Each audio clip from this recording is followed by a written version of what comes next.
Sanibona. Namhla sizokhuluma ngencebo. uNkulunkulu uye wathi angikhulume ngencebo. Ngisadidekile nje ukuthi uNkulunkulu ngizothini ngencebo. Uye waqhubeka-ke umoya oyingcwele wathi ingcebo esilandile iye ya-invite ubumnyama phezu komhlaba. Sayithatha sayenza yazoba isisekelo phezu kwezimpilo zethu. So uthi uNkulunkulu sike sasibuza yini ukuthi lo mcebo omngaka esinawo, lama-rituals, lama-sacrifice, nayo yonke lento esigcina siyenza noma eyenziwayo iqhamukaphi? Lamandla angaka aqhamuka kuphi? Because mase sesiwenzile-ke manje lama-rituals, sayenza yonke lento, sawulanda lo mcebo, siyahlonishwa, siba zigwili, yonke into sibe nesithunzi of which into vele siyifunayo, but sike sasibuza yini ukuthi lamandla angaka velaphi? So uthi uNkulunkulu sesilande amadimoni sazowaphilisa emhlabeni, sesilande ubumnyama bukaSathane sazophila ngabo, sazobuthatha sabembatha sabenza ingubo. Manje lokho sekwenze sagcina sajikelwa noma saflathelwa uNkulunkulu, sijikelwe imvelo, sajikelwa iyo yonke into, because lama-rituals siwenzela emfuleni, siwenzela emagangeni, phezu kwemsamo, yonke lento. Siye sayithatha lento sazoyenza yaba izithixo zethu. So emabandleni akusekho safe qobo, because manje abefundisi balande lento, sazokhothama kuyona, sakhonza kuyona because bafuna ukuthi kugcwale abantu.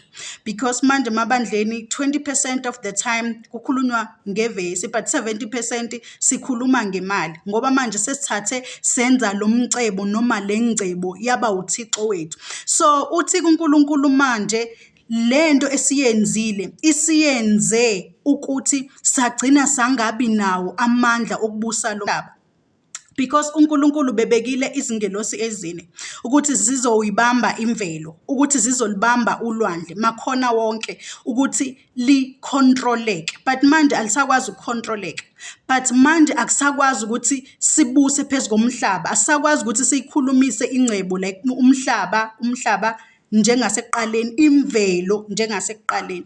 But manje imvelo sekuyiyona enamandla negunya phezu kwethu, ngenxa yokuthi sesithathe lezinto sayosibeka, sayosiphilisa, senza khona kwimvelo. So imvelo isiyasibusa, isisijikele, kunalokho isiphenduke izitha kuthina, because angeke sikuphike ukuthi imvelo ingekaNkulunkulu, njengoba uNkulunkulu eshilo lapha ezwini kwabase-Efesu ukuthi azizile ukuzolwa nenyama negazi, kodwa nembuso yobumnyama. Manje silwa kanjani nembuso yobumnyama? Sesiyithathe le mbuso sazoyenza abantu bethu, sazoyenza yaba imsamu yethu, sazoyenza yaba isithixo zethu. Kusho ukuthi njengamanje we are no longer fighting with amadimoni. Sesithathe lo Sathane omubi omnyama sazophila ngaphansi kwakhe, sesithathe lo Sathane wobumnyama sazomenza waba uNkulunkulu wethu. Manje sesichitha igazi, manje uSathane sesimthathe samenza wazoba umbusi phezu kwezimpilo zethu, ngale ndlela yokuthi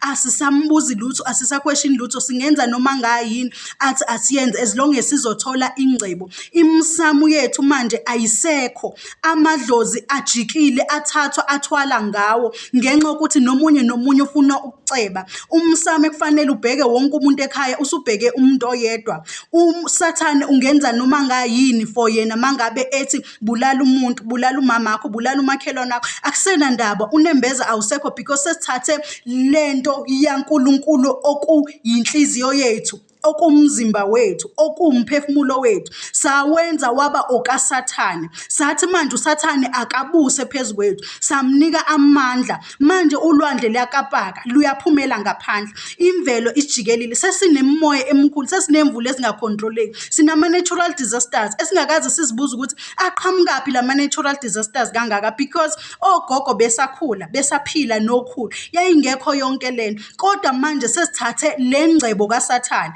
sazophila nayo. uNkulunkulu akaphikisananga nomcebo, kodwa manje thina indlela lo mcebo esesiwulanda ngayo, because uNkulunkulu sonke usiphile amandla, umunye nomunye umphile utho ukuthi wena uzoba yini, uzoba nani, kodwa manje thina sesithathe igunya kuNkulunkulu sazophila phezu kwabantu ngamandla kaSathane. Sesilande amadimoni obumnyama sazowenza azoba onkulunkulu wethu. Sesithathe imoya yobumnyama sazothi ayisibuse, ayisicontrol. Kusho ukuthi asesibona bakaNkulunkulu. uNkulunkulu usifulathele and udumele ngathi. Yingakho manje ethi akutshelwa abantu ukuthi ababuye kuyena baguquke. Le ngcebo esiphila kuyona iyo le ngcebo ezosibulala nesibulalayo.